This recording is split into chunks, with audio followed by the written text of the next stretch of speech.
it's good that we have a dialogue with the anti-mining community, but we must absolutely stand up for West Virginia coal. That's priority number one.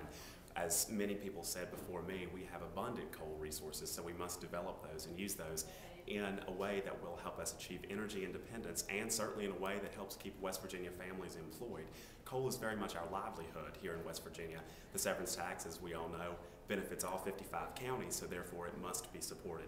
Congresswoman Capito recently formed the Congressional Coal Caucus, which I think was a wonderful move on her part, and I can go ahead and make the campaign promise that the very first action that I will take whenever I am elected to the U.S. House of Representatives is to join that coal caucus to help advocate for West Virginia coal and West Virginia families.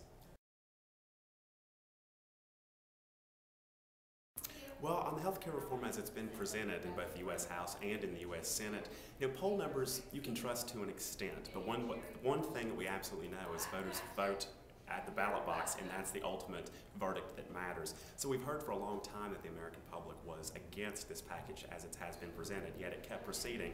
But if Massachusetts and the election of Scott Brown tells us anything, it's that Americans are going to vote at the ballot box and say they don't want this health care bill.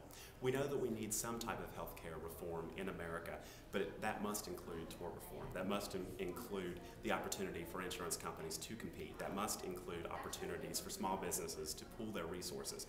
We know we need some health care reform in the United States. We've known that for a long time, but the American public has categorically rejected that which is being proposed right now.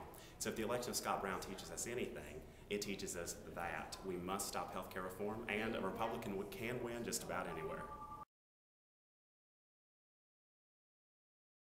Well, I guess on the macro level, we know we have to do anything we can to defeat terrorists and to keep them out of the United States, and to put down any form of terror movements that are anti-American, anti-Western, that exist throughout the world. As you mentioned, the Afghanistan situation, President Obama took a long time in deciding whether or not we should send troops and to what troop levels that should be. When it comes to defense policy, those are issues and those are questions that have to be answered quickly. That's why we must trust our generals and must trust those who know what they're doing, and they're out in the field. They know Afghanistan much better than those in Washington do, and certainly much better than anyone on the campaign trail does. So it's necessary for us to trust them and send the troop resources when they're asked for.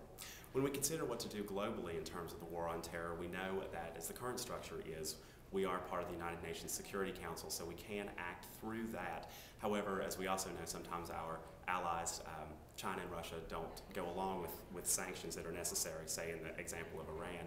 We really need to coordinate trilateral agreements between ourselves, the British, and the French, as a majority of the United Nations Security Council, to focus on places like Iran and to focus on places like Afghanistan and other hotbeds around the world.